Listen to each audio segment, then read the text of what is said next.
to be a part of this event. I'm also on with my colleague, Anastasia. We call her Stas. So I'm going to share my screen and loop in Stas Casamanto as well, who will go ahead and kick this off. I'm just having a little bit of a lag, so let me just make sure that I am able to share my screen here. Can everyone see? Yep, we're good, Cal. All right, perfect. Well, thank you so much. Okay, thank you everybody for having us. To echo what Kelly is saying, we're really excited to be a part of this. We're excited to hear everything there is to know about the new employee administration. But before that, we'll just introduce ourselves briefly. So I'm Anastasia Casamanto. I go by Stas. Obviously, the full name is a mouthful, so Stas is just so much easier for everybody. I have had about 13 years of sales experience and am covering Delaware and Eastern Shore, Maryland. We thought it would be fun to just kind of add in our favorite COVID activity because, you know, COVID has affected us all in so many different ways. But at the beginning of the whole thing, we were all going kind of stir crazy. So my kids uncovered TikTok, which is a nightmare and a fun thing at the same time. So we've been just creating all sorts of TikTok dances. I am not good at it, I'll tell you that much, but my kids keep wanting me to do it. So that's a little bit about me, and I'll turn it over to Kelly real quick. Thank you so much, Stas. And just to let everyone know, Stas is amazing at the videos. If you connect with her on LinkedIn, she posts the most amazing videos. So check her out. But thanks so much. My name is Kelly Phillips. I have been in the corporate compliance side of sales over the last 5 years, and I transitioned over to the human capital management side. Absolutely love it, learning about the different cultures in the HR world. My territory is a little bit similar to Stas, so I am the northern part of Delaware, along with the greater Philadelphia area, primarily in Delaware County. My favorite COVID activity, there were a couple, but what I thought was the best so far is I started practicing mindfulness and meditation. So I highly recommend downloading this app. It's called Insight Timer. I can send it in a chat later on, but it's the best and it has changed my COVID life so much. So thank you for the introduction. I'm going to go ahead and share my next slide here. My computer's freezing, so bear with me. You just get to stare at our faces for 2 seconds extra. So yes, welcome to the virtual world. So I'm not quite sure how familiar everyone is with Paycor. I know we have some brief time, so I'll give you a little bit of a brief overview. We've been in business for over 30 years. We started as a small startup in Cincinnati, Ohio, and then we started expanding across the United States. So we have a national presence. We support over 40,000 clients across the US, and with that being said, we have a 91% retention rate. We're not tied to any single vertical, and we know that one size does not fit all. So we help streamline different HR and the entire life cycle of employees from pre-hire to retire, whether it comes from manufacturing, organizations, food and beverage, retail, hospitality, anything like that. And I'll just briefly go ahead and show you where we stand in the market. I know that Paycor is a little bit more of a newer name. Some people are aware. We also sound, I get this a lot when I talk with different clients, that we sound just like other organizations too. So there's the Paycoms, the Paycors, Paylocities. We all sound very similar. So I'll just show you where we stand in the marketplace. We would be the circle right here, where we have different integration. So a lot of the competition will go ahead and say, okay, well, we can certainly help you. We are a one size fits all, which is great. But sometimes when it comes to third-party integrations, they feel a little bit stuck and locked out, just because when it comes to like Ben Admin or 401k, it doesn't always integrate. Then there's the other side of the competition where it's a hub and spoke approach. So again, all in one system, but you have to download different apps, and sometimes the integrations don't speak to one another. So our cycle right here, we allow 360 integrations with different third-party vendors, anywhere from recruiting, applicant tracking, onboarding, benefit administration, payroll, and so on. So happy to talk more, but I'll go ahead and kick this off to Stas because we have some important information that just recently came out. Thank you so much, Kelly. And I'll keep it brief just because I know we're short on time. So employee retention credits, this is a big thing. So it has been extended through June 30th, 2021. And all that means is employers that receive these PPP loans can now also qualify for the ERC for wages that are not paid for with forgiven PPP loans. So on January 1st, employers can claim credit for up to $7,000 per employee per quarter. The prior rules allowed only for $5,000 per employee per quarter. So this is a big deal and something that a lot of companies can take advantage of. There's quite a few different things that show eligibility, but the biggest one is that if your business operations have been fully or partially suspended as a result of the government order, you qualify for these employee retention credits. And we can definitely talk to you more about it. There's quite a lot of information, but I just wanted to keep it brief and draw your attention to that real quick. Again, thank you so much for having us. Kel, if you just want to jump to the last slide. We appreciate your time and attention, and feel free to reach out to us and contact us. We've included our names, phone number, and email, and we can also catch up after this meeting as well. But thank you, and we look forward to the rest of the presentation. Thank you. Hi, everybody. My name is Diane Campanelli. I think I know most of you. I am the program chair for Delaware SHRM. We're very happy to have a number of programs this year, and I'm always open to any of your suggestions. Please feel free to call me anytime or email me anytime.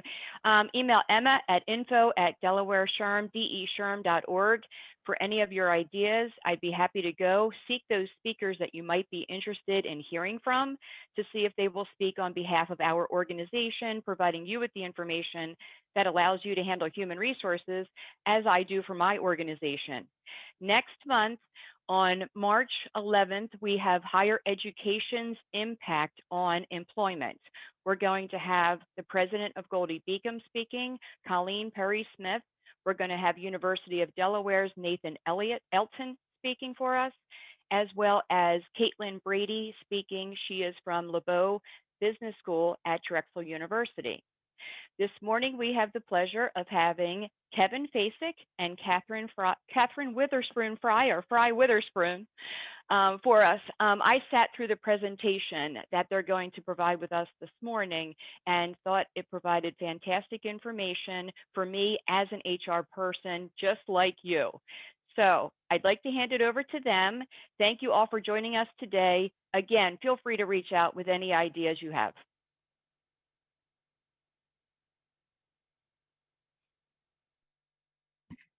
First of all, unmute. Second of all, and you're all going to find out I am not a tech person. Emma has been so kind. She's been spoon feeding this to me all morning. And I think, can I get a thumbs up? Did I do that right? All right. Okay. Wow. Hey. Well, welcome. This, as Diane mentioned, this is a program that Katherine and myself and a number of our colleagues at Offit Kurman presented about a month ago, and it was very interesting. It's been interesting over the last month because when we were putting the materials together, it was December, January, and the new administration, of course, had not come in yet. So we were all sort of playing with our crystal balls and trying to figure out, gee, what's this going to look like in a few months when we have a new administration? And it's interesting to see how some things have developed, how, you know, the guesses that we made were correct, or at least close to correct. But it's been interesting. We've tailored this presentation to address some of those things, some of the things that have come to pass. And just very quickly, and then I'll shoot it over to Katherine. Offit Kurman, Katherine and I have been with the firm for about 3.5 years now.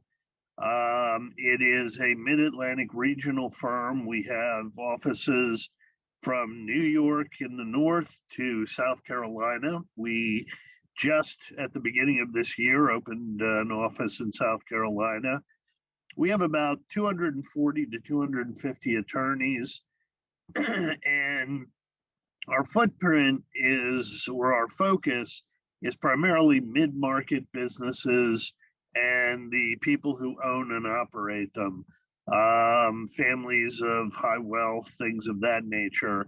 And we cover a whole host of practice areas, obviously labor and employment, construction, corporate, business, trust and estate, family law. I'm sure I'm forgetting a whole bunch of different practice areas, intellectual property, bankruptcy, etc. I think if you ask Katherine or myself, we are both very pleased with the association with the firm. We sort of, I don't want to say created the Wilmington office when we came on board. There was already someone here, but we have essentially created a physical office presence, and we're now up to 9 Delaware licensed attorneys, and we're continuing to grow. So with that being said, Katherine, if you don't mind, I'm going to turn it over to you, and you let me know when you want me to start advancing slides. Katherine, are you still on mute?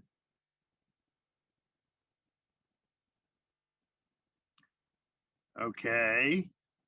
I don't see Katherine's picture up on the side here any longer. Emma, help. Catherine's here. Katherine, go ahead and unmute yourself. Can you hear us, Katherine? Huh. She's there. Oh, here I am. I'm sorry, guys. I don't know what happened. That was really strange. Anyway, apologies. I am here. You can hear me, right? Yes. Oh, good. Yay. Okay. Sorry about that. Glitches, right? So my best presentation story is when the lawnmowers come and start in the middle of your presentation. So it could be worse. Could be worse.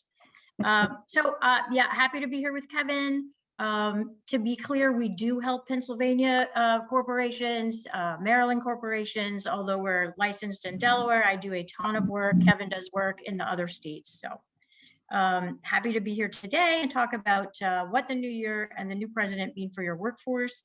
And Kevin, you can go ahead and advance that, please. Thanks.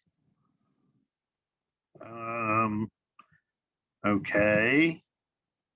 Now it's not advancing.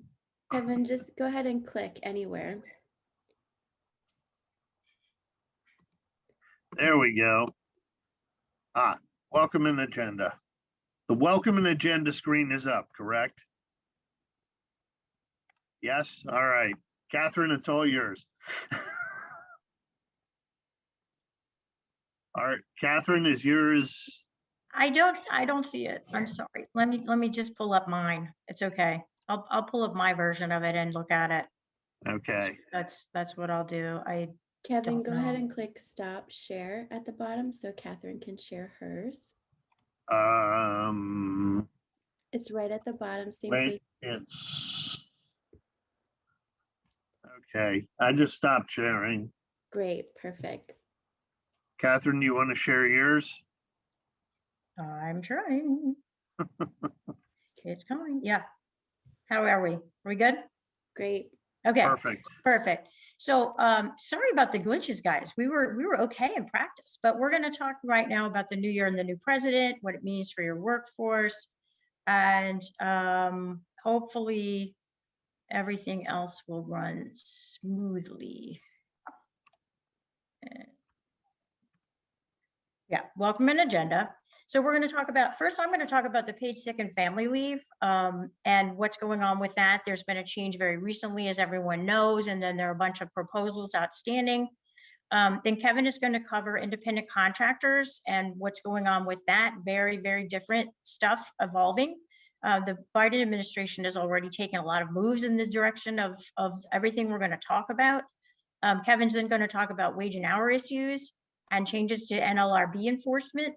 And then I'm going to talk again about the EEOC and what we can predict about its activity, as well as mandating vaccinations in the workplace. And then we are going to take some questions. So paid sick and family leave. I briefly will go over what's going on now to make sure everyone understands. And this is a lot of confusion with my clients. The current leave law basically expired, sunsetted on December 31st. And that the Families First Coronavirus Response Act gave paid and sick family leave for COVID-19 related issues. It gave tax credits to employers in the amount that they spent on paid leave as if the FFCRA were still in effect. And that's extended through March 31st. So you are still able to take tax credit. The company may take tax credits in this year up to March 31st, although they don't have to provide leave. At this point, the law is you don't have to provide any leave. The expanded family leave and tax credits for that were not extended. It's only for sick leave for whatever reason. Not sure what happened with that, but that's what Congress decided. So here we are. Now, to ensure the tax credit don't give employees more than 2 weeks paid time in total. Okay, so I've had this question a lot. You don't get to start over the 2 weeks. You have 2 weeks at a time for the whole year. And then we have to talk about alternatives. How to keep people, how to retain your best people. Say somebody already took their 2 weeks last year before the 31st and they are sick now. It's a different reason. Earlier they had a child that was sick and they had to stay home. Or, for instance, earlier you could use, and you could still give leave for people to stay home and watch their children if they weren't even sick because they were out of school.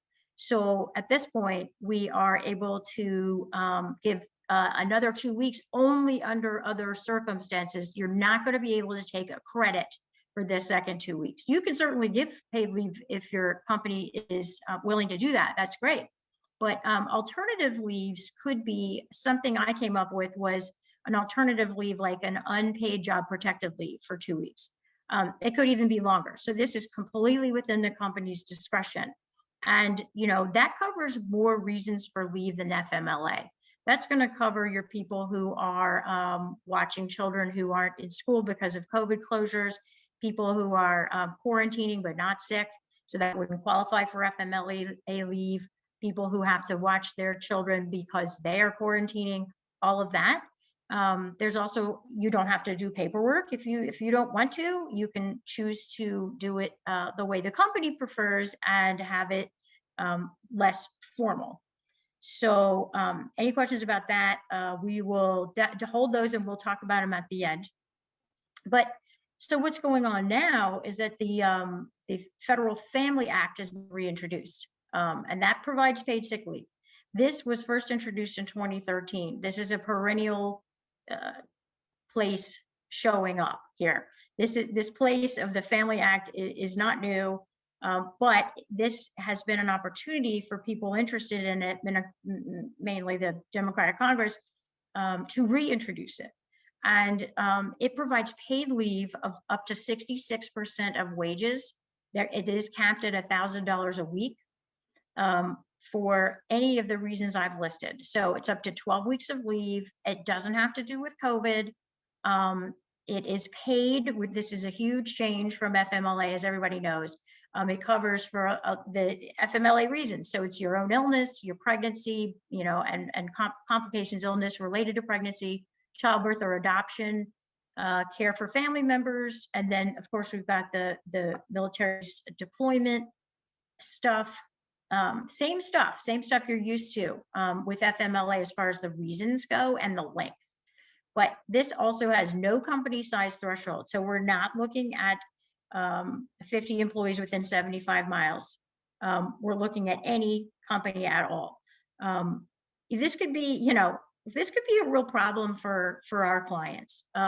We represent some very small businesses as well as large businesses. And thinking about giving someone paid leave for 12 weeks is very hard, just as far as running your business, not as far as the payment for it goes because it is funded by the employee.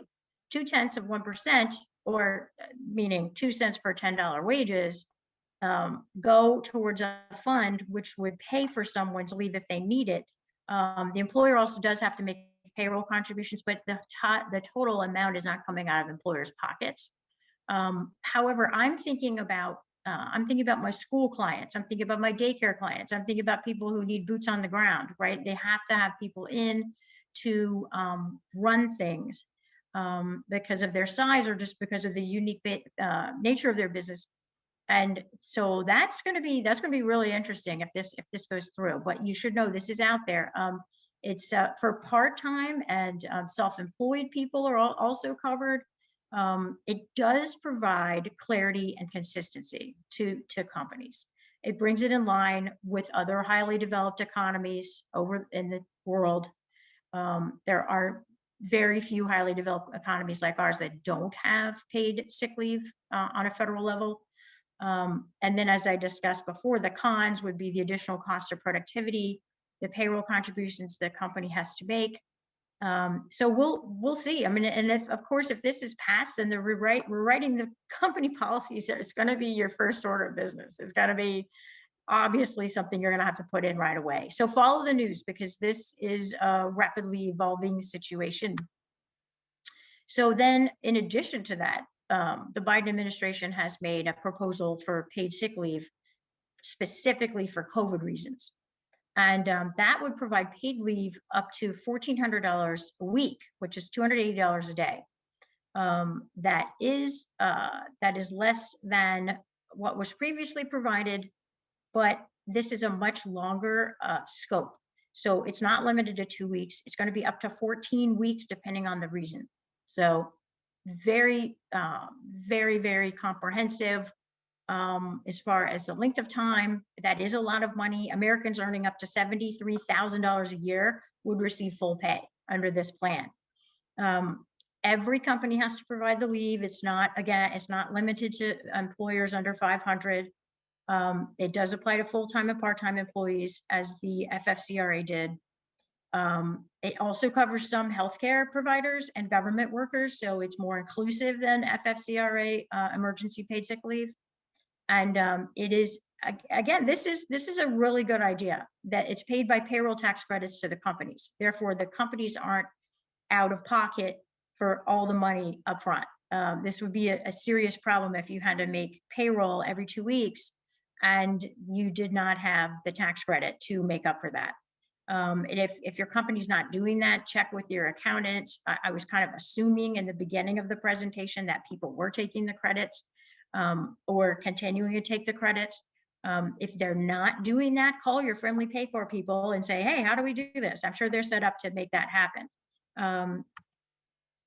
Like I said, it's up to it's 14 weeks. Actually, there's some circumstances I have noted here for more than 14 weeks of pay. Depends on the situation, which is a little complex, so I wasn't really gonna get into that. But it's people who are basically doing all of the things that we were getting paid for under FFCRA. In addition to that, though, it's needing time off to get the vaccine, which is interesting, and caring for older relatives and adult dependents whose long-term care facilities are closed. So it seems to be an attempt to evolve as the situation evolves to provide more paid leave. So again, it will provide clarity. It will help people understand what they're entitled to. It won't be on a ad hoc basis for companies to decide what to do. It'll be, this is the rule. And so it will add some clarity to things. It'll be a whole new thing to get used to. Not sure how long it's going to be in effect. All of this depends on passage, right?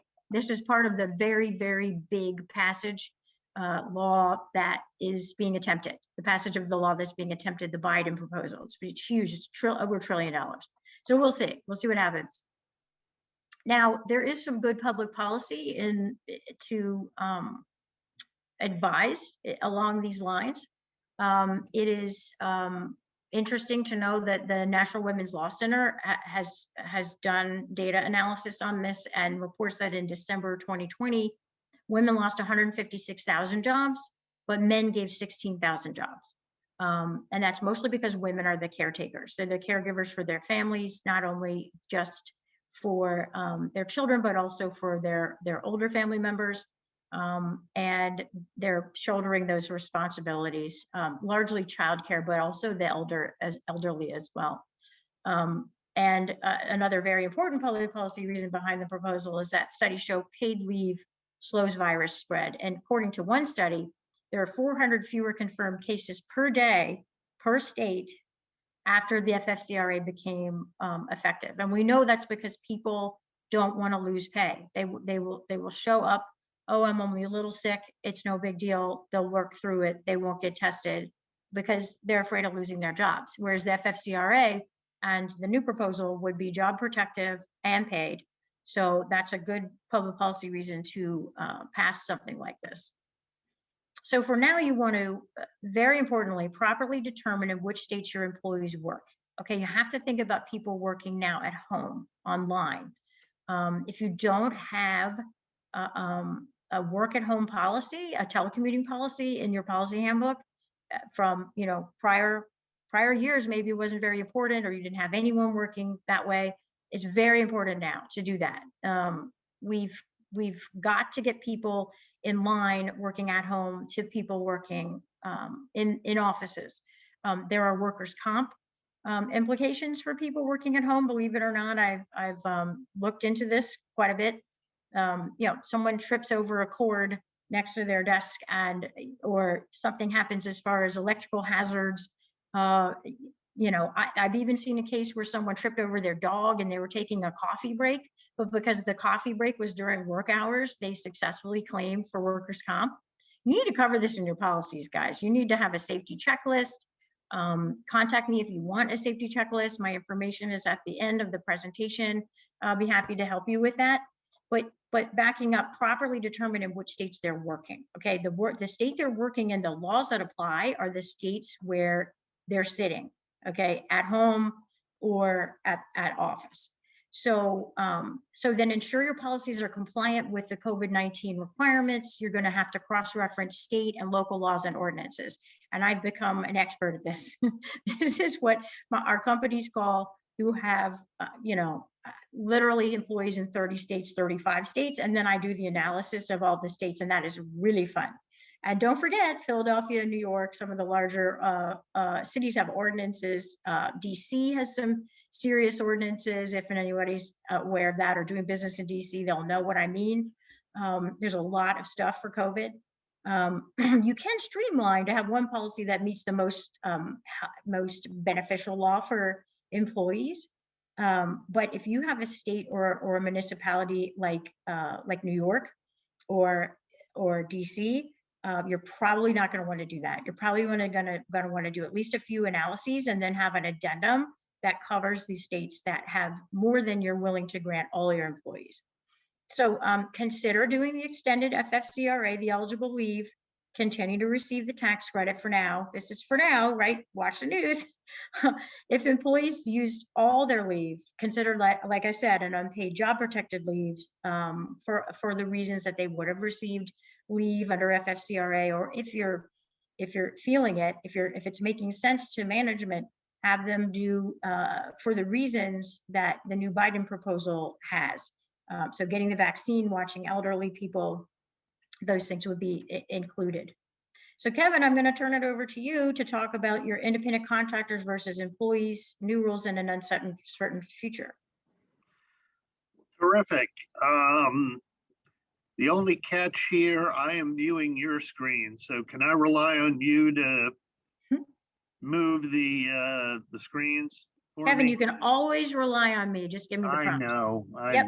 Yep, go for it. So independent contractors versus employees, I really like the next slide here that one of our colleagues put together, because I think it really reflects how the workplace and how industry has changed really from our parents' generation. You have the factory workers, you have people, joyously hopping on the metro to get to and from work.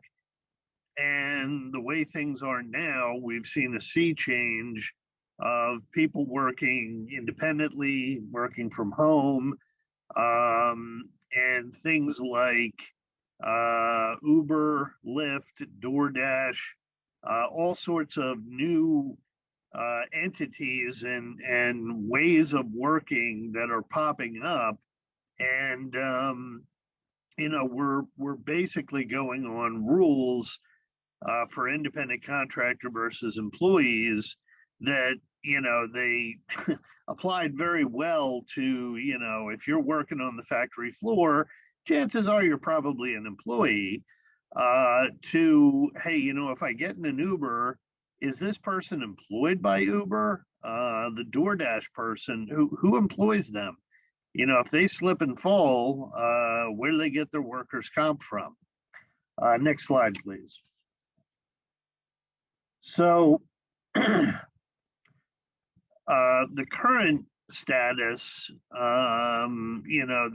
IRS 20-factor test, which I think most people are familiar with, we've been using that pretty much as long as I've been practicing, and that's going on 25 years now. But more recently, the IRS has started focusing on certain areas. Behavior control, the ability of the employer to control how the individual is performing their duties, financial control.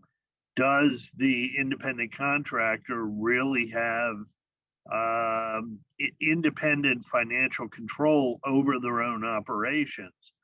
And the type of relationship of the parties. They're really taking a very, very careful look at what is the actual relationship here.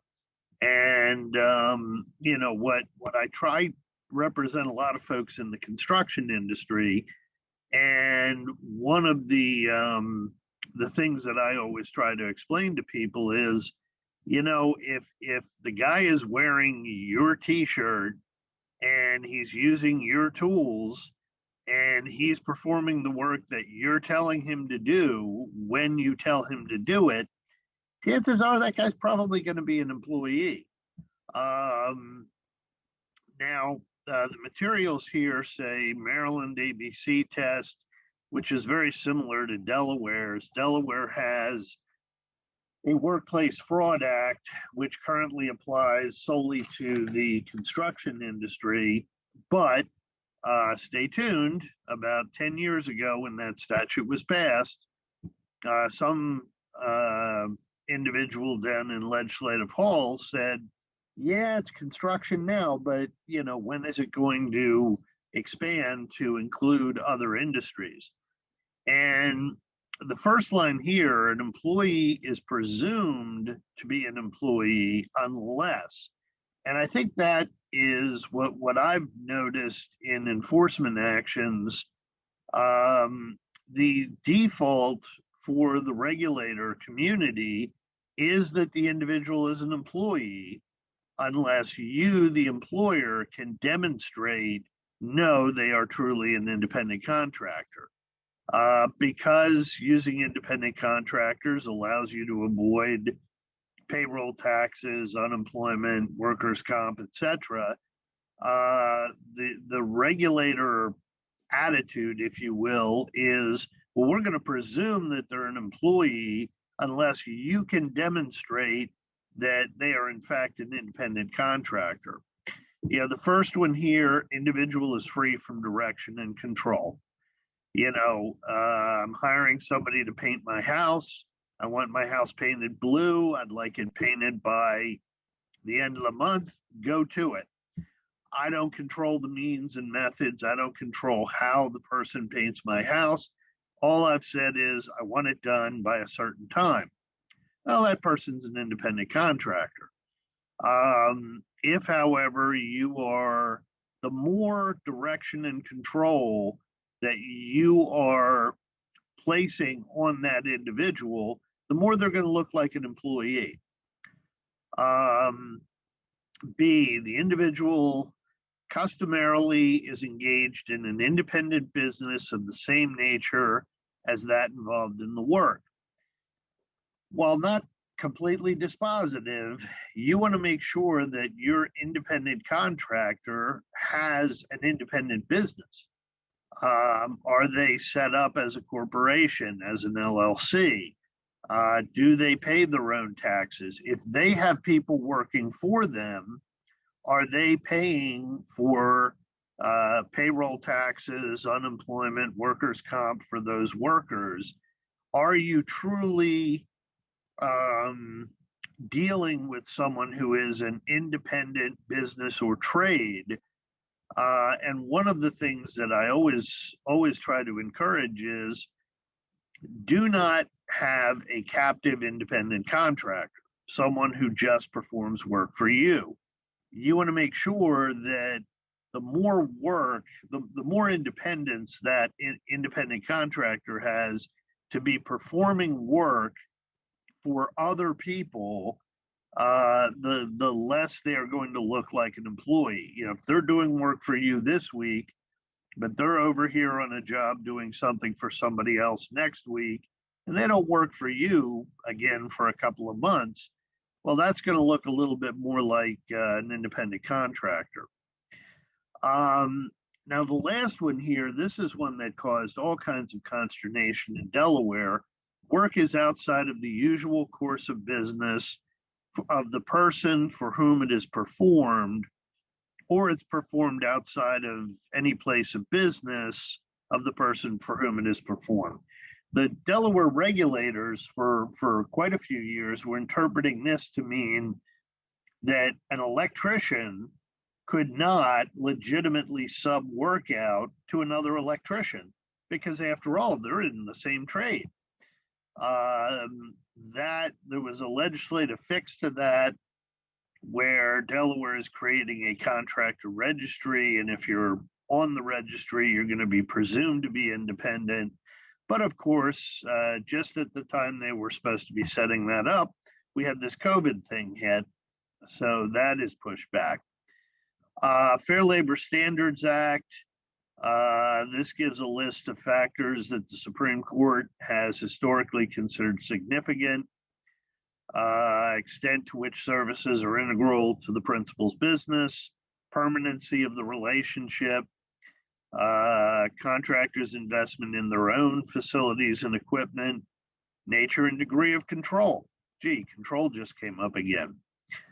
Contractors' opportunity for profit and loss, amount of initiative, judgment, foresight, and the degree of independent business organization and operation. So it's a case-by-case analysis. Can we go to the next slide, please?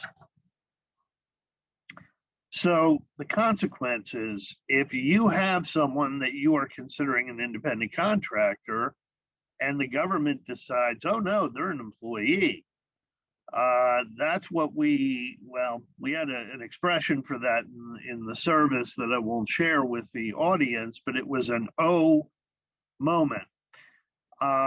Wage and hour lawsuits, if all of a sudden you were supposed to pay people a set wage as opposed to a flat rate for performing a service, wow, you are looking at potential wage and hour suits, back taxes and tax penalties. This would be your payroll taxes, unemployment, workers' comp. Delaware's Workplace Fraud Act, if this happens in the construction industry, has all sorts of lovely penalties, including a $20,000 penalty if you are advising employers with the intent to avoid the regulatory requirements of the statute, which is basically aimed at Katherine and myself and any other attorneys out there. If you're advising a client on the Workplace Fraud Act, be very, very careful that they don't try to draw you in and slap you with a penalty. Increased penalties for willful or intentional violations.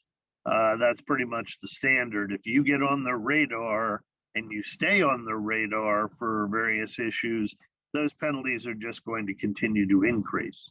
Next slide, please. So we had this awesome analysis of where are we headed. Well, there was a Department of Labor final rule on independent contractors that was supposed to take effect on March 8th, and that has been paused. The final rule is now being revisited to be consistent with a progressive agenda as opposed to the more conservative Trump administration agenda that was going to take effect on March 8th. So these red crossouts, well, they're sort of intentional because these are all of the things that were supposed to take effect on March 8th that now are completely thrown to the wind. And I'm not going to go through those because we can no longer rely upon them. I think, can we go the next slide?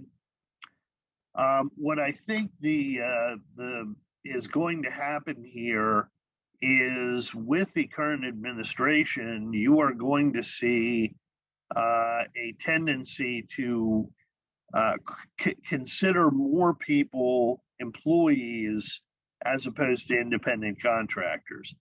The agenda with the Biden administration is to really try to make as many people employees and give them the benefits of employment, coverage under unemployment, workers' comp, benefits of employment, things of that nature. So I think when the new rules are put together, we're going to see a very radically different agenda here. Can we go to the next slide? So I'm going to confess, California's Prop 22, in 2020, California voters approved a business-backed measure to exempt rideshare and delivery companies from California's worker classification test. So this was a big win and frankly, a very surprising win in a very pro-employee state. Some of the folks that I mentioned before, Uber, Lyft, DoorDash, etc., really put a lot of effort into campaigning for this. However, in August of 2020, a California state judge found that Uber and Lyft have to classify drivers as employees because the workers are performing the main function of the business. Main function of the business is picking people up and driving them to and fro. But if we could switch to the next slide, please. Under Prop 22, ride-hail delivery drivers are continuing to be treated as independent contractors. Let's see.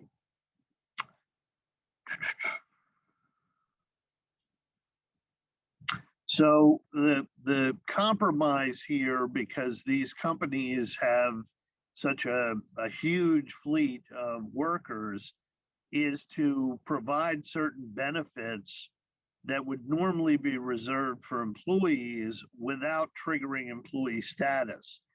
So things like an earnings guarantee, healthcare subsidies, loss and liability protection, anti-discrimination, and public safety. Essentially, what we're talking about is a compromise here. It's going to allow these large entities to continue to treat people as independent contractors, subject to certain benefits that are provided that normally would make them look like an employee. Whether this is going to take hold in the new administration and what gets proposed, as the next slide shows, stay tuned. I think my prediction is we're going to see a very pro-employee, very progressive agenda going forward. In Delaware, Well, let's see. Both chambers of the General Assembly and the governor's mansion are controlled by the Democrats. This includes a few progressive Democrats who actually, in the primaries, defeated incumbent business-friendly Democrats. So the General Assembly is clearly not swinging in favor of the business community. It has really swung even further against that. Prop 22, maybe that creates a model for how other states can do this going forward. I think as it says, workplaces continue to evolve, you're going to see other industries trying to seek California's model. So next slide. Wage and hour issues in the Biden administration. Thank you. Okay, so non-exempt employees still have to receive minimum wage and overtime protection. Key issues here, well, of course, number one, proper classification. Is it an employee or an independent contractor? Timekeeping. Hasn't that been fun over the course of the past year? Trying to keep track of whether your employees are actually working or not. I mean, it's bad enough that, they're dressing like me. I haven't worn a tie for about a year now. And I'm praying and hoping I don't have any court appearances coming up because honestly, I think I've forgotten how to tie one. But how do you, especially with administrative employees, with attorneys, it's easy. We get paid based upon the amount of hours and the amount of revenue that we generate. But how do I know that my assistant is not sitting at home, watching soap operas and, or doing something else that is not productive work? How do you keep track of that? How do you, sure, you can clock in on the computer. Are you going to have keystroke monitors? Are you going to be monitoring the computer activity to make sure they're actually doing work? That's going to be a real challenge. And as a result of that, calculating the overtime rate. If you have someone who comes to you at the end of the week and says, well, I worked 50 hours this week, how do you know? How do you know? Did you see them working 50 hours that week? Is there going to be a rash of people falsifying their timesheets in order to get overtime? One would hope not, but we live in a real world, and I think it's going to be very difficult on employers, frankly, to determine, what exactly am I supposed to pay my employee for this week if they're an hourly employee and I can't tell how many hours they've worked. Is technology going to develop to allow us to track things like this? One would hope so, but I have not heard any specific mechanisms or software or anything like that is going to help us. Next slide, please. So minimum wage. The current federal wage, $7.25 an hour. President Biden has been very clear that it should be raised to 15. I think anybody who's been watching the news knows that this is an issue right now. With Democrats controlling Congress, probably likely that the minimum wage is going to increase. The federal minimum wage is going to increase for the first time in over a decade. Now, the impact is really going to depend upon the state where your employees work and the phase-in of any increases. There is a Delaware statute. Delaware is currently at 9.25, and there's a statute, or I should say, excuse me, a bill that has been introduced that is going to kick that up to 15 by, I think it phases in up to 2025.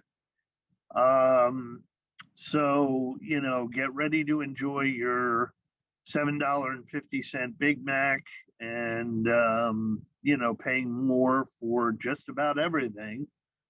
Because, look, businesses are going to adjust if they have to pay their workers more.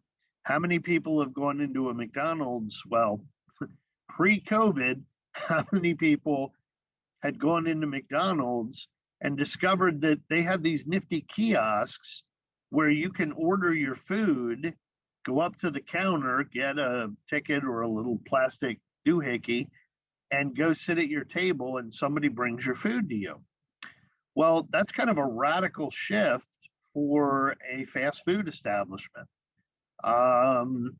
You know, virtually everywhere you go, you know, Target, the Acme, you know, any retail establishment, oh, here's the self-checkout. Well, given that I'm technologically incompetent, I usually avoid those because I always screw them up. I'm that guy that when the, you know, light goes on, yeah, it's because I screwed something up. But frankly, I think we're going to see more and more of that. And it, you know, is it's just the business community reacting to having to pay higher and higher wages. Query whether, you know, are we really benefiting the minimum wage employee, or are we creating fewer and fewer minimum wage jobs because technology is going to make them obsolete? Next slide, please. Okay. Now, salary basis, this was something that was raised during the Bush administration, raised during the Trump administration. We can expect the Biden administration is going to push the salary threshold again. This is going to require a reassessment of exempt status and whether or not employers are going to raise salaries commensurate with the new threshold or convert them to non-exempt employees. You know, something to be considered here. And next slide. Okay. So changes to Nlrb enforcement under a Biden administration. And the next slide, I'm just acknowledging these materials were based on material that a couple of friends and colleagues of mine presented to the ABC in December with their prognostications as to what things were going to be. Next slide. Oh, thank you. So those of us, most of the folks on the call here who have known Joe since he was a senator, know that he is 100% pro-labor. He has unapologetically advocated on behalf of organized labor, and as recently as September, at an AFL-CIO event, big shock, he bragged that he would be the strongest labor president you've ever had. Well, that just means that Katherine and I are going to be very, very busy over the next 4 years. Going to the next slide. The current Nlrb, and this is actually in flux right now. Just to explain, the Nlrb has 5 members, and the requirement is you cannot have more than one from any particular party. So either 3 Republicans, 2 Democrats, or 3 Democrats, 2 Republicans. So currently, Chairman John Ring is a Trump appointee. His term will end at the end of next year. Mr. Kaplan, his term doesn't end until 25. Member Emanuel, his term will end in August of this year, most likely to be replaced by a Democrat. Member McFerrin, her term will not end. She's an Obama appointee, a Democrat. Interestingly enough, was reappointed by the Trump administration because, well, they had to appoint a Democrat, so they kept her on. There is a vacant seat. I have not heard, I may have missed it, but I don't know that there's been a nomination yet by President Biden to fill that seat, but it will most assuredly be someone who is pro-labor. And before the end of this year, we're going to be a 3-2 Democrat-controlled, labor-controlled Nlrb. What I found, frankly, pretty shocking is the general counsel, Peter Robb, the general counsel for the Nlrb, pretty much manages the day-to-day operations for the agency. When he declined to resign, he was summarily fired. That is extremely rare. Normally, when a new administration comes in, they will let the old administration folks sort of coast out their term. And Mr. Robb's term actually was to end at some point in 2021. But in order to show his labor bona fides, the president said, you either get out or we're forcing you out. I have not heard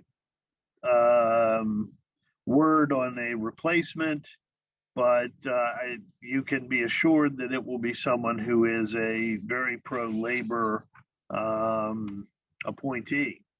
Next slide. So joint employer, this is a concept whereby a company can be held liable as an employer of another company's W-2 employee. And it comes up quite frequently in things like franchise relationships, where, as most people know, your neighborhood McDonald's is probably run by a franchisee. Are those individuals employees of Joe's McDonald's franchise? Maybe he's got 3 or 4 different restaurants. Are they his employees, or are they employees of McDonald's, the parent corporation, the franchisor? The Trump Department of Labor enacted a final rule that would focus on the actual exertion of control to determine whether you have a joint employer relationship. It was very expansive. At least one federal court has rejected it, although that's on appeal. Biden administration is almost, and this is actually, I'm going to get to the PRO Act in a few minutes, but the Biden administration is quite likely to withdraw the appeal, write its own rules, which will likely, if you have the ability to control whether you are doing so or not, that's going to be sufficient to find a joint employer relationship. Companies that utilize subcontractors, franchisors, this is something you have to take note of. Next slide, please. So the old rule was that a joint employer must have direct and immediate control over the workers.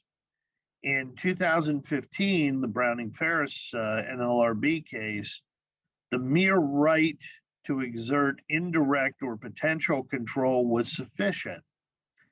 Again, we're going from, are they actually exerting control, or do they have the ability to exert control?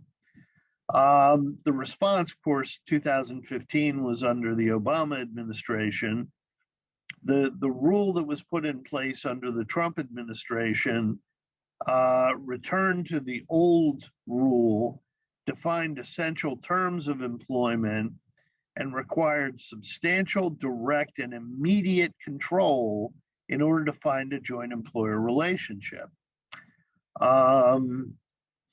What's going to happen to this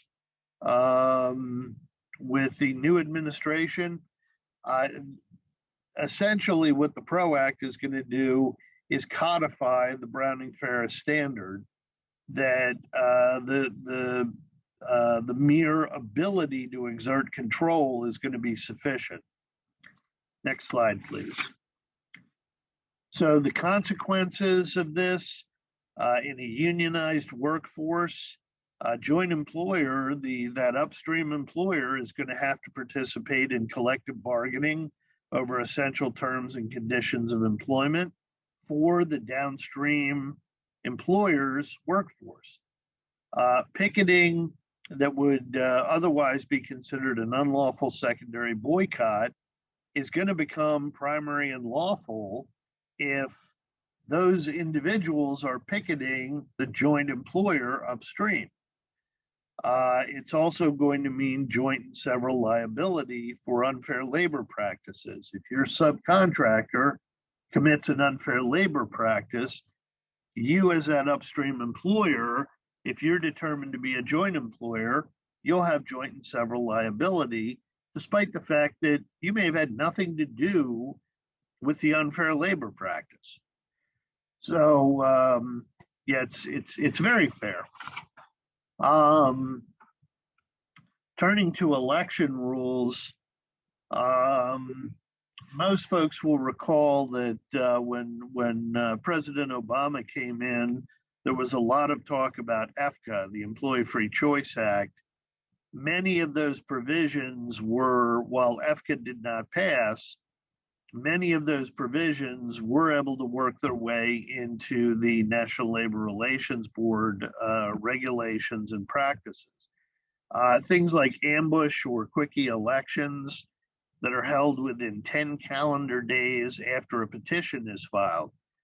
Now, I'm not going to advertise that I am an experienced traditional labor attorney, but I have been involved in several petitioning to have an election to determine whether the company was going to go union or not. And 10 days is ridiculous because the union has had months and months and months to basically campaign with those workers to try to get them to go union. And the employer may or may not even be aware of the effort until the petition is filed.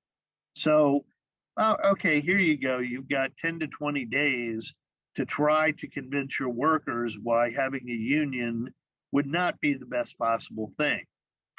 And the data basically shows that the shorter the time frame for that election, the greater the chance of a success rate for the union successfully turning the company into a union company. There was a new rule established in May of 2020, which has been partially enjoined by a case that is currently pending on appeal to the DC Court of Appeals. I've listed the things here that were or were not enjoined. One of the biggest things here is computing this on business versus calendar days. And essentially, as you would expect, the new rule was much more business friendly. What can we expect with this? The PRO Act is very clear. They're going to codify ambush elections. They're going to do everything they possibly can to make it easier for a union to unionize your workforce.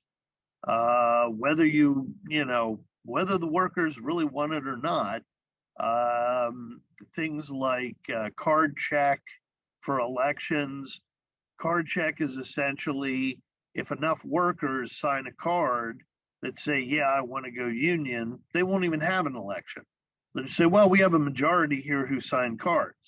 Well, do the workers really understand what it is they signed? It's going to be real interesting to see how this plays out.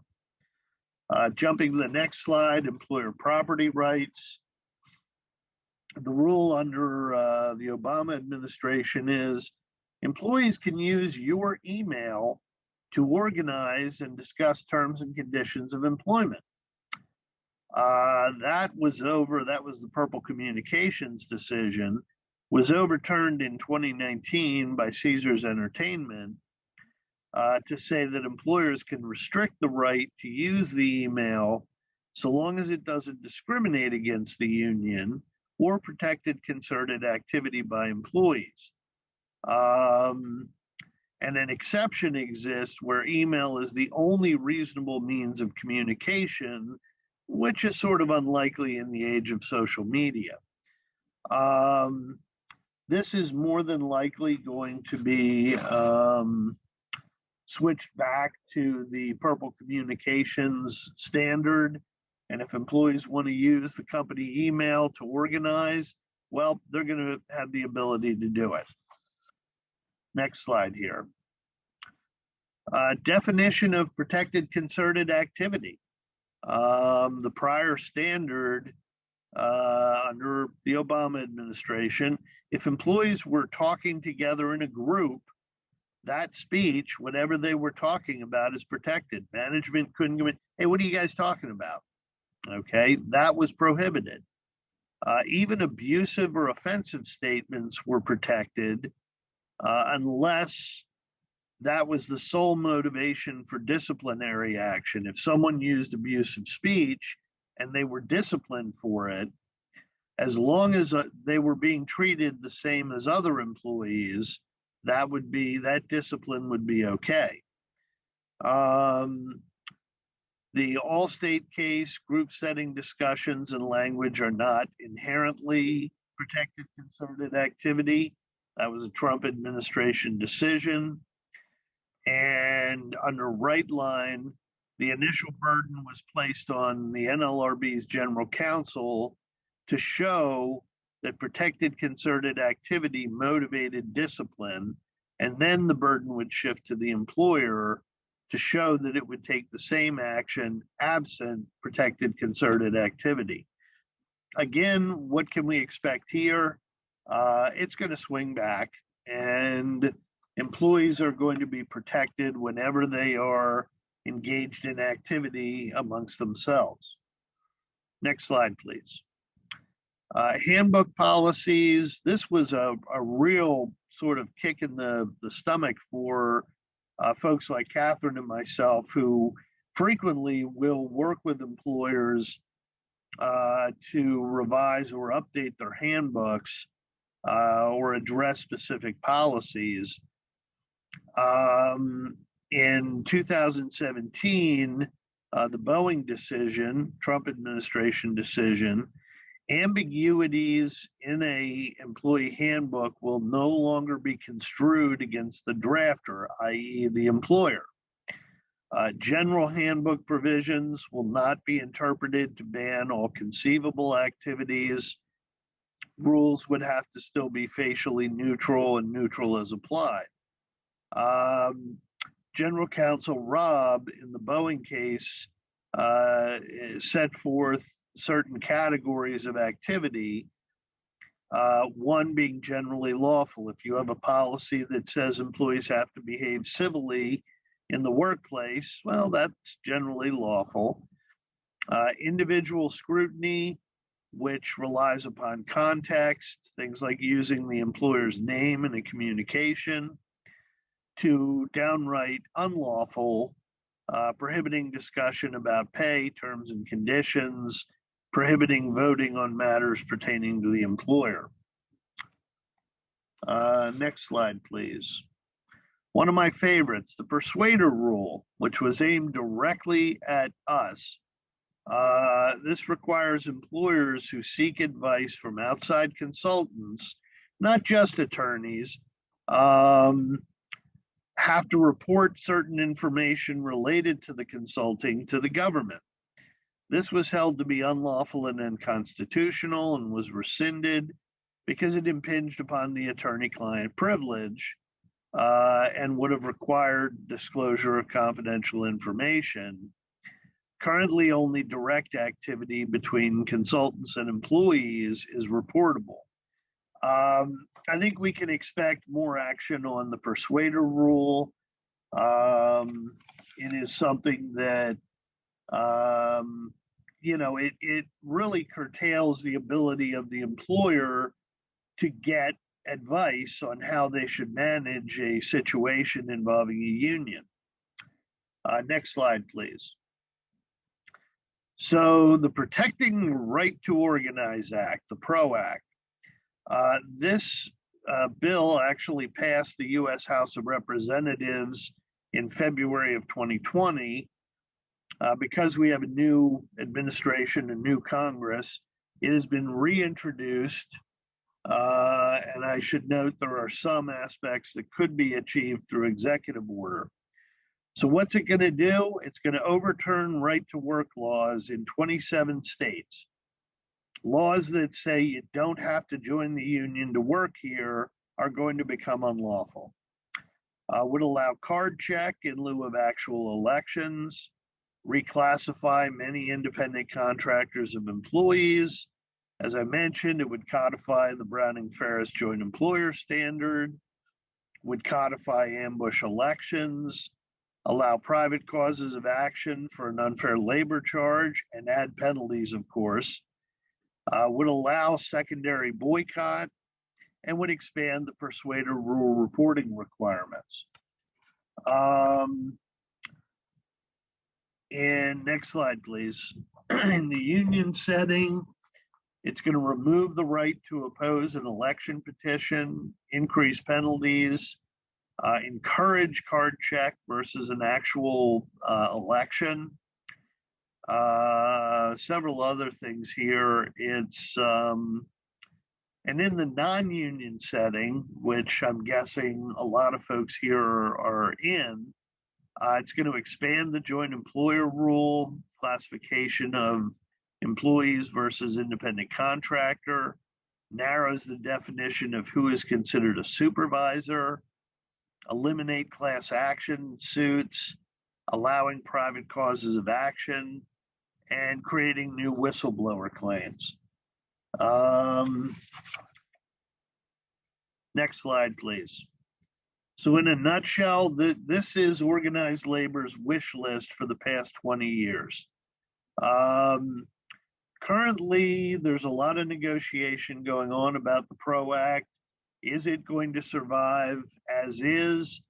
The hope is that there are a sufficient number of conservative, business-friendly Democrats, particularly in the Senate, who are going to take a look at this and say, no, this is going too far.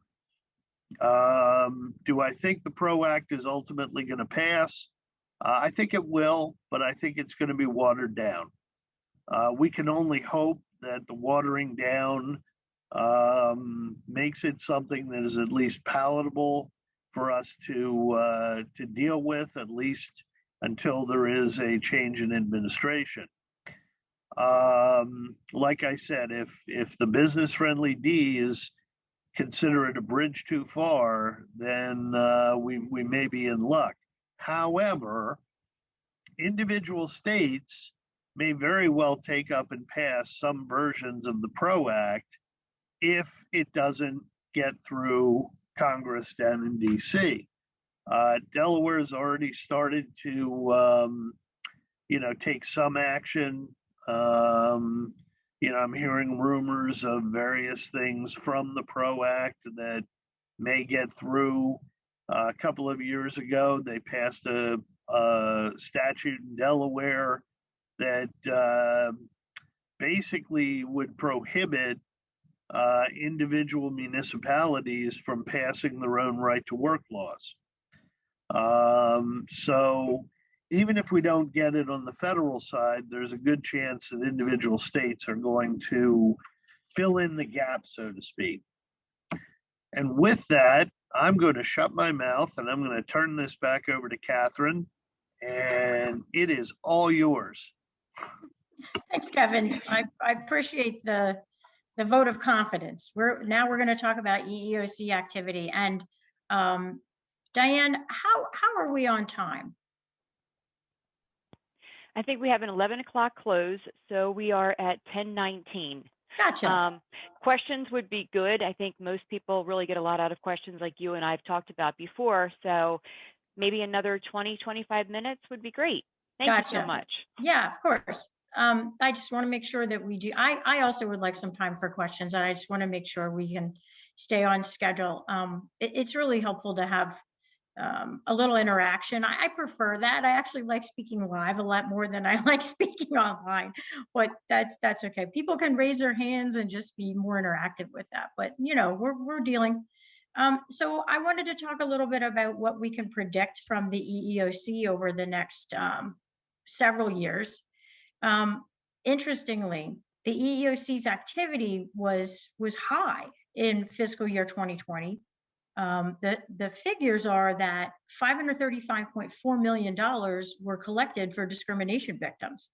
That means that things were settled, or EEOC settled an action on behalf of employees. That means that we're not talking about just litigation. In litigation, we're talking about $106 million collected, which is the highest amount since 2004. So it's interesting because a lot of people tend to think of a Republican administration as one in which EEOC's not as active, but that just simply hasn't been the case so far. During the Trump administration, this was really a lot of activity. The private sector charge inventory, the stuff waiting to be decided, is down from 74,408 charges 5 years ago to 41,951, which means they've done a lot of work, obviously. But note, 41,951 still sitting there, and then now you know why it's so slow to get an answer and to get things moving with the charge. And you're trying to get it done, you want to clear your plate, and the EEOC is taking forever. And the Delaware Department of Labor, in my experience, has been extremely slow recently as well. But they did some work. In 5 years, they got some stuff done. They reduced the backlog. So the question is activity going to increase under Biden? Historically, you would expect that under Democratic administration, the EEOC, as I said, does pursue more cases. They do recover more money during those administrations. But interestingly, we have a few things which would suggest otherwise. We have a Republican majority in the EEOC on the commission until July 2022. There, again, like the Nlrb, there are some Republicans and some Democrats, and we've got a majority Republican now. So that's, over a year from now. There's no immediate change to that, to who's making the decisions on how things are run at the EEOC, who is going to bring actions against various people and so forth, same people in the same seats. Again, the EEOC obtained the highest recovery in 2020 since 2004. So that's telling you it's very active. There are a large number of charges against the private sector sitting out there waiting. So they have to make progress on those. They have to push them forward.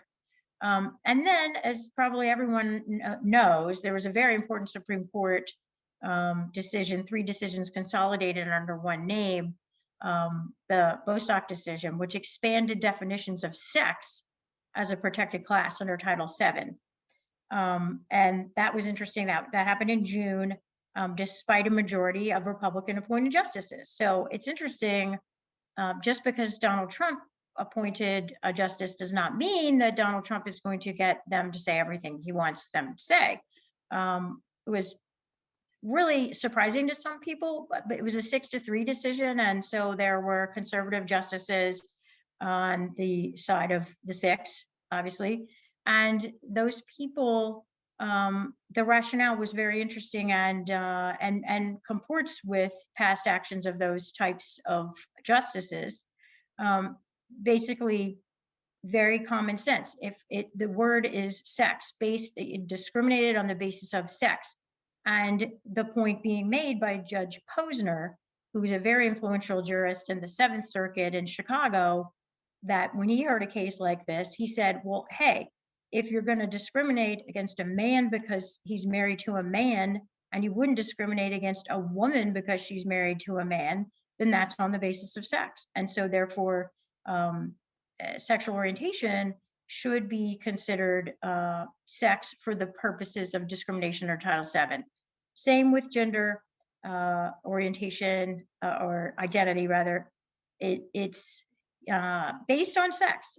Again, it's just a clear reading. So anyway, we've got these decisions sitting out there, and they are going to be they're going to have to be litigated and decided, and there's going to be a huge uptick, I predict, in those cases. The EEOC already considered gender identity and sexual orientation as sex under Title VII, but a lot of people weren't aware of this, and so now I think they're going to be filing these in reaction to the Bostock versus Clayton County decision. Of course, remember, most employers are subject to Title VII. It's 15 or more employees, but most employers are even more are subject to the state anti-discrimination laws. Delaware, it's 4 or more employees, and if it's mom or pop, it includes mom and pop as in their 4 employee count. There's really no way of getting around this. We've in Delaware had the laws in place about discrimination against gender identity and sexual orientation for many years, and that's not a change in Delaware, really. But if we're talking about national level, that's a big change. So there will be continuing effects from COVID on the EEOC activity. I think that the pandemic will affect the number of charges. I think the number of charges will go up. I think that when employers have to pivot in a situation like we've been dealing with, the changes are made, which could appear discriminatory. And as some examples I've listed, bonusing. I had an employer come to me and saying, hey, I want to bonus the people who are out in the field, but I don't want to bonus the people who are in the office. I feel like the people out in the field have been exposing themselves to very dangerous situations, and the people in the office have not. I want to bonus accordingly.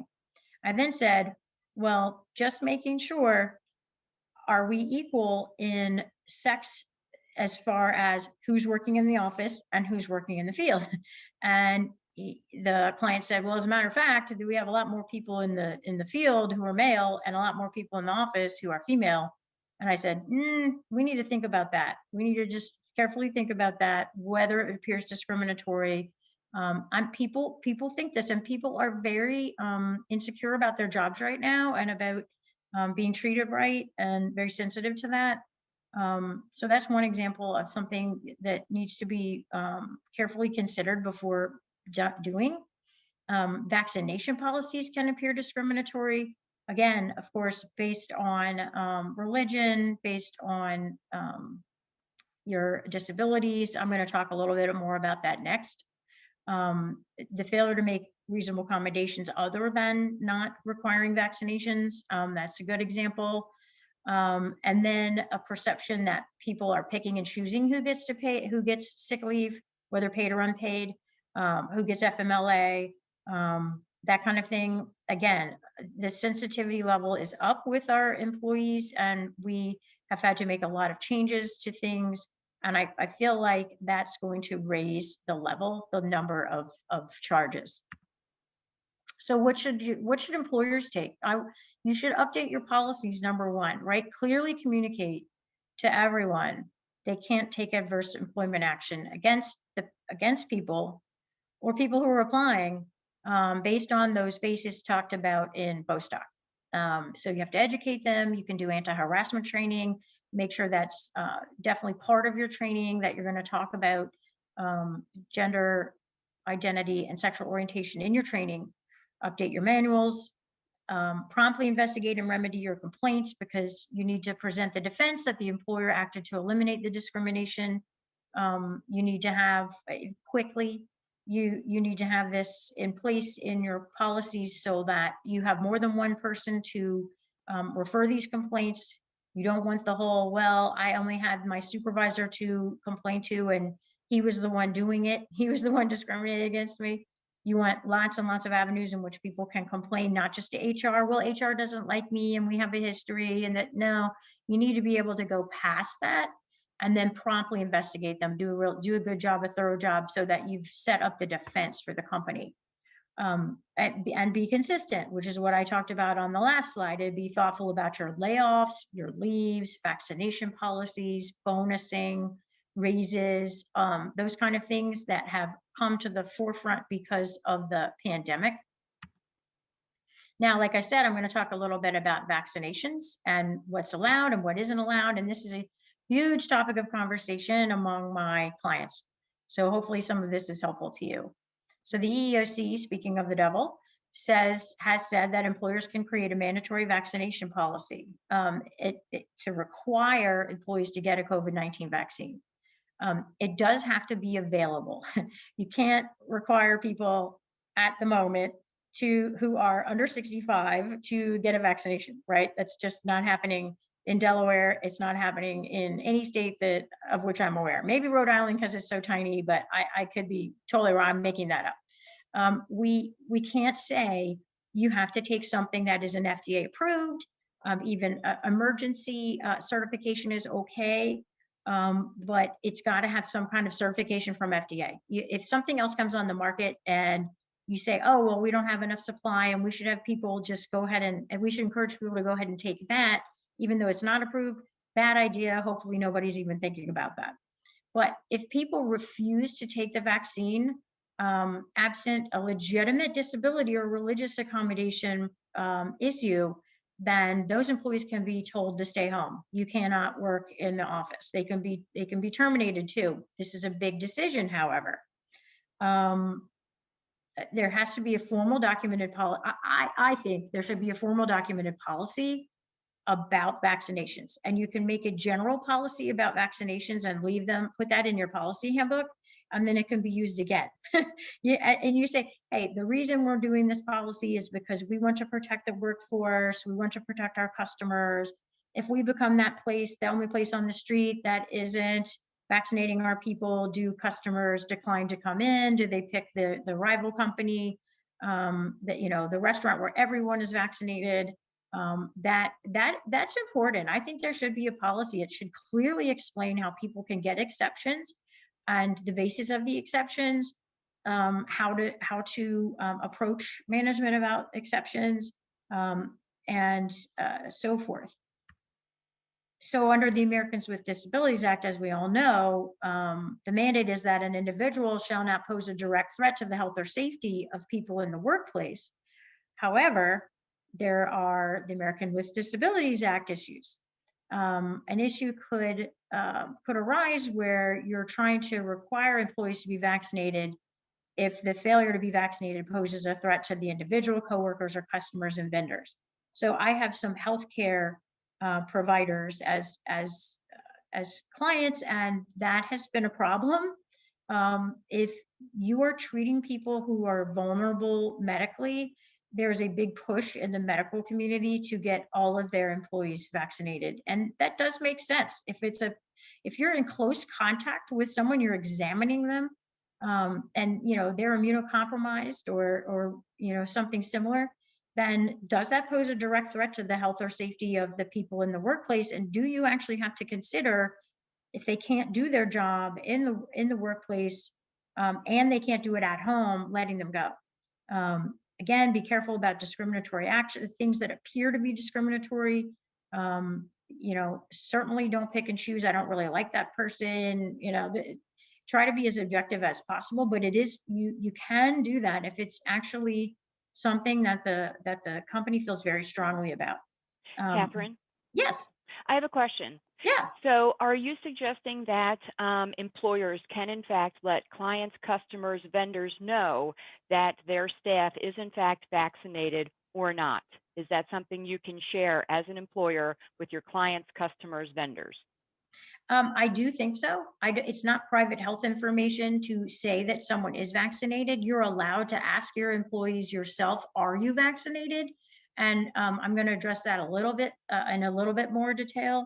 But, jumping ahead, I could just say that that isn't private health information under HIPAA considered, and EEOC doesn't see it that way.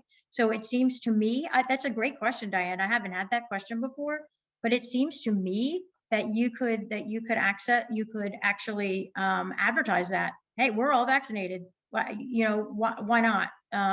Because if it's not private protected health information, then that is something you can share. Yep. Thank you. Yeah, no, you're welcome. That's a great question. So let's see.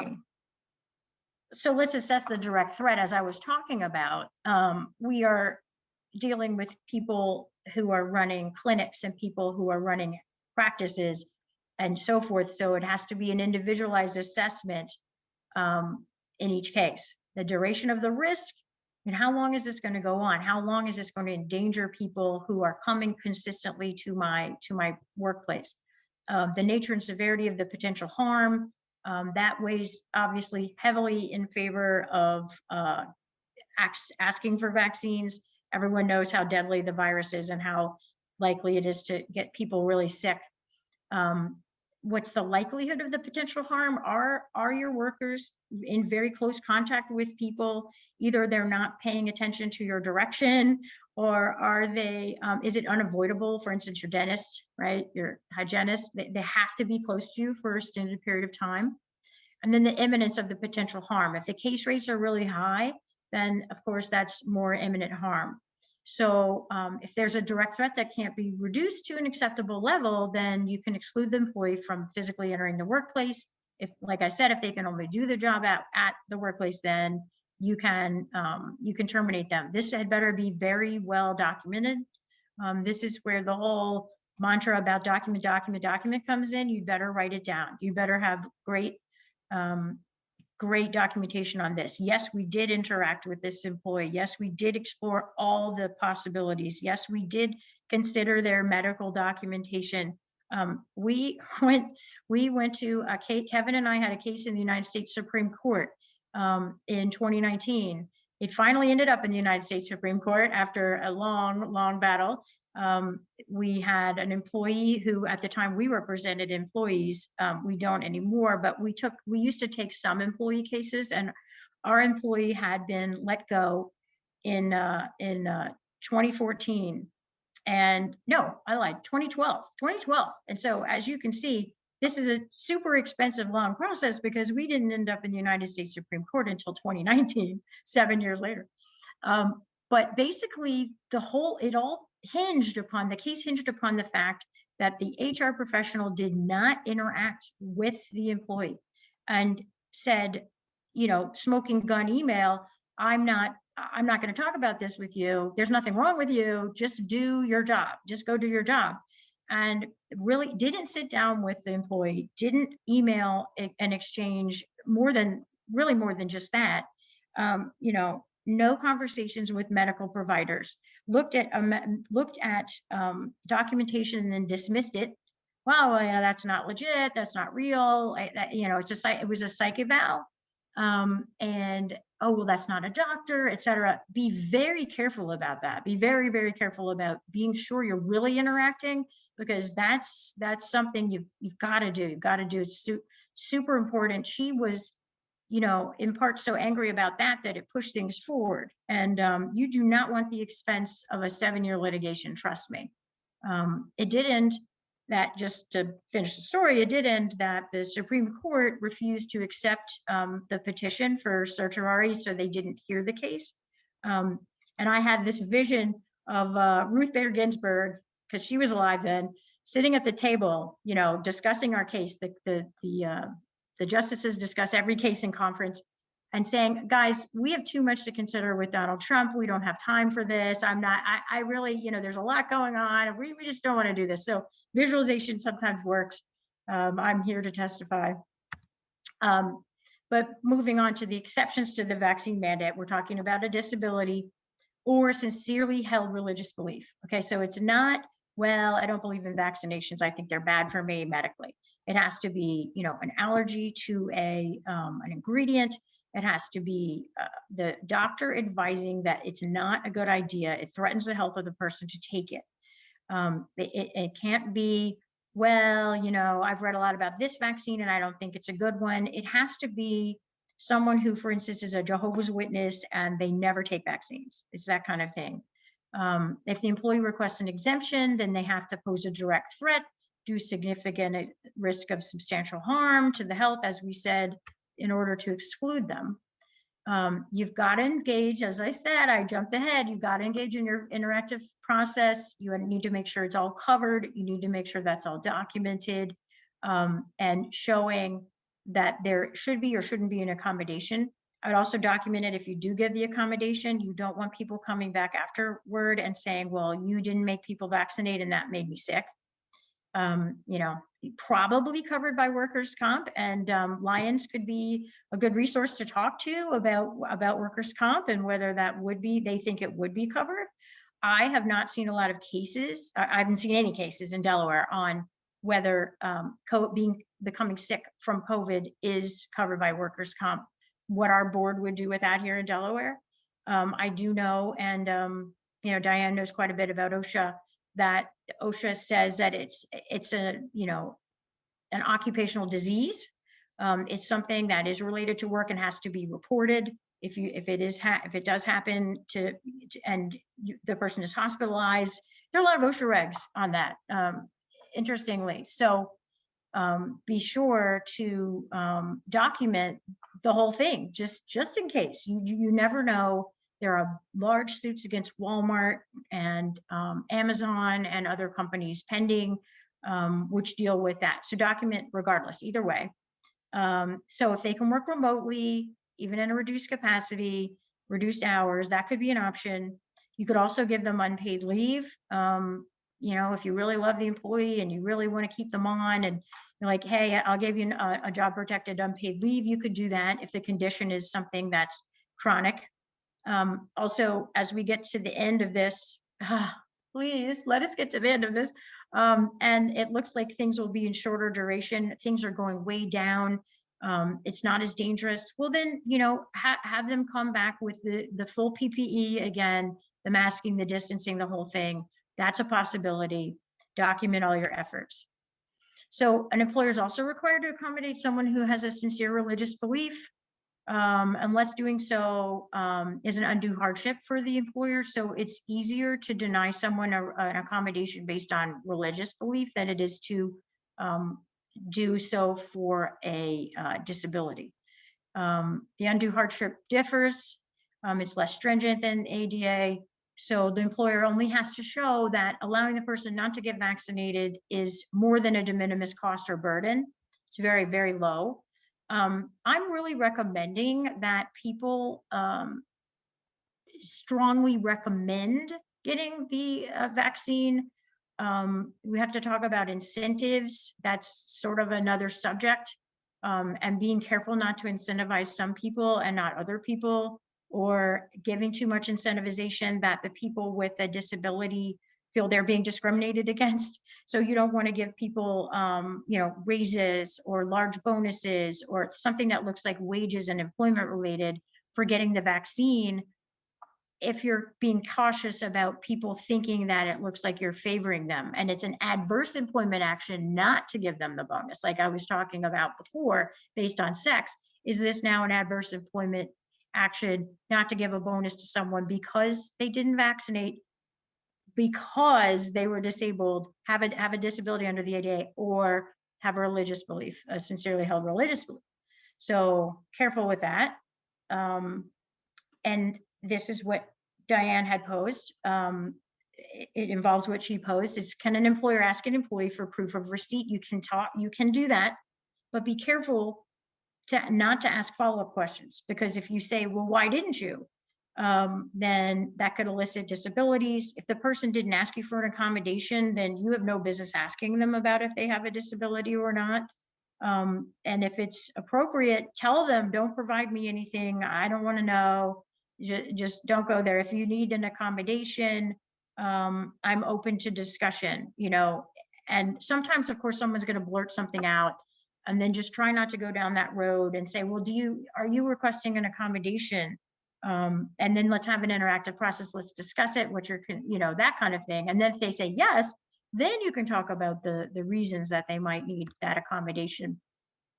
So decide on your approach. Are you going to take no position on it? Are you going to have a mandatory policy? are you going to have a strongly recommended policy? Add the policy to your book, as I said, your manual, and include the request for an explanation of available accommodations. I have drafted some sort of forms for that. I'm sure you guys can come up with that. Include the explanation of whether you're going to pay them for the time to receive the vaccinations. If it is required, you probably you should pay them under wage payment laws for the time they take getting a vaccine. Of course, if it's a salaried employee, we're talking about, of course, paying them for the time, because if they work any hours in a week at all, you must pay the person's salary with very few exceptions. We're talking about non-exempt employees, and do you pay them for the time that they spend off of work going to get the vaccine? And some employers are doing that anyway. It's a great incentivization. I don't think I think it's legit to do that. It's not, it doesn't appear to be discriminatory because they're being paid for actual time spent, quote, working, getting something done at the employer's request. Then that's working time, and that's not just a bonus, right? So decide what incentives to offer, as we discussed, as I just talked to you about a little bit. Clarify the use of PPE by vaccinated employees. Okay, so we still don't know. I can't wait till we know whether people who are vaccinated can still pass it. Right now, the CDC is saying that people should still wear the PPE and be very clear on that. They should still distance. We don't know if they can carry it or not. So, and then be sure to update your COVID protocol as the information is found out about those things and what the CDC recommendations are. I mean, I sort of have it saved on my bookmarks, CDC, and you can bookmark certain places of the CDC and just update as that changes. Update your policies. Very, very important to make sure you're up to the minute with that. Just to avoid illness. Forget about liability for a minute. Let's just not make people sick. Let's make sure that goes the way it should, regardless of our liability as employers. So we want to open it up for questions now and see if anybody would like to discuss things. So go right ahead. Somebody going to moderate the questions and let us know when there's something coming in? Katherine, I got a chat here from Wanda. How does one determine if it is a sincerely held religious belief? That's a great question. So I would, you have to sort of tread lightly. I actually read the guidance on this though from the EEOC, and basically it's, you can't require, hey, I belong to this church, hey, I'm been a member of this church forever. It doesn't have to be a minister's attestation. It can be other people saying, yes, I know that they're Christian Scientists and that they don't ever take vaccinations. So that I mean, it's a good question, and we'll see how that develops. Often people already know that people are of certain religions. I talk to employers and they say, oh yes, I anticipate that with Cheryl because I know that she is, Jehovah's Witness. I had that conversation with someone a few weeks ago. So those would be my suggestions, is don't push it too far, but do get some kind of documentation just in case for your workforce. You don't want to just let anybody off. You do want to talk to them about it. There was I saw a hand up somewhere, but now I've lost it. Well, if anybody wants to know anything about it, if you think of follow-up questions, I'm sure Diane would be happy to. Stas has her hand up. Okay, good. I had a question. So as we all know on this call, HR professionals on their own do so much already, right? So there's all this brand new information, vaccination policies. To get that out to the employees has to be cumbersome, right? It's constantly being updated. That's a lot of work. What do you think is the best way to get that information out there, to have employees participate in certain, I guess, educational programs that I'm sure are going to come along with this? Mm-hmm. What would you suggest? Yeah, I mean, there could be training. There certainly could be training. The problem with training would be you'd have to, you really have to update it really often, right? I mean, I've developed something that's quick and easy to do. You know, I don't want to push my services, but I have something quick and easy. Maybe Paycor has something quick and easy, and you or your payroll company, and you maybe Lions even has something quick and easy. That just, you know, the basic vaccination policy, the reasons why, the ability to get an accommodation. I'm with you. I have a lot of HR professionals calling me. They do not have time for this, but it's so important. And so they, you know, they call someone who already has it laid out in a form, in a, you know, does that answer the question? No, absolutely. And you are right. I mean, I'm thinking of something that we already have in place for that. So that's good. Yeah. No, thank you. I appreciate that. Yeah, sure stuff. Well, I'd be happy to take advantage of the opportunity to ask you a question on behalf of a client, if you Great. wouldn't mind. Not at all. So one of my clients reached out yesterday, and their question was this, that because they normally have non-exempt employees working the table at a retail establishment, those non-exempt employees often get tipped. So they're tipped employees. Mhm. But with COVID-19, they have reduced the amount of people who are actually working and laid some folks off. So now they have exempt people working the front, and whether or not those exempt people could accept tips. My first thought was, no, I don't think so, but I'd rather have an employment attorney's opinion. Kevin, do you want to take that one, or do you want me to take it, or we can both put our thoughts into that? Well, you know, I don't necessarily conceptually have a problem with the idea of someone who is a salaried employee. You know, if they perform good customer service and a customer leaves a tip for them. My only question, though, would be, you know, as an employer, you've got to, you know, you've got to adjust, you know, payroll to account for tips. And how would that work with a salaried individual? Would you still use the same mechanism that you would use with someone who's getting the tip wage, for example? And I think you could do that. I mean, if you know, set a policy that said, hey, you know, please don't tip Joe because, you know, he's salary, but feel free to tip, you know, Fred over here because, you know, they're normally a tipped employee. You know, I can see all kinds of, you know, people's noses being out of joint. For that type I agree, Kevin. There's nothing conceptually wrong with tipping an exempt employee. There's nothing wrong with that, but you have to watch your tax implications and make sure that money is reported, right? This is always the challenge. Report if it's not paid by credit card. If it's a cash tip, then and then you have to include that in their, you know, in their W-2. So it's just messy administratively, you know, and maybe it's just you say to your exempt employees, like, look, this is not, you know, this is really not part of what you bargained for when you took this job as a salaried employee.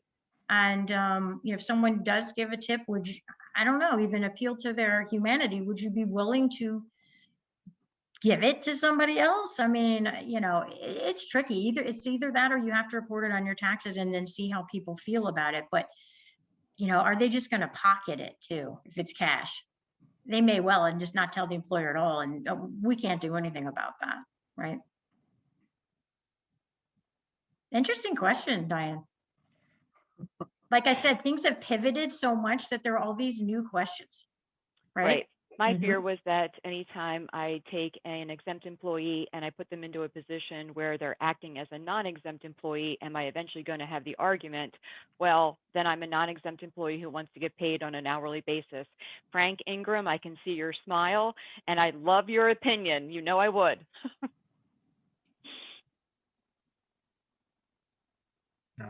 It's messy, like Kevin said, so you just have to, you know, the old question is it depends, so you have to look at the details.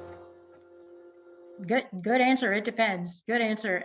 And I was thinking that it was not, I kind of made maybe a wrong assumption that if the person was just doing that as an incidental sort of side, it depends how much time they're spending. Like you say, Diane, if it becomes, that is definitely something that needs to be on people's radars. And if it becomes a non-exempt position, then you've got to switch them over. Absolutely. Although they could still be salaried, but then you'd have to base the hourly wage on by dividing the salary, and then you'd have to give overtime based on that hourly wage. So, here's an interesting question. Would receipt of a tip in any way run the risk of violating the salary test and thereby put that person in the position of no longer being an exempt employee? I don't think so.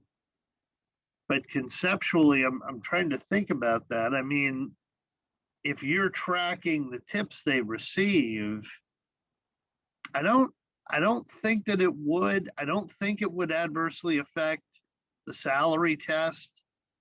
But that just, again, it's one of those, I mean, I would want to look at that a little bit more and say, or is the performance of those duties, because those duties are normally performed by non-exempt or by non-exempt individuals,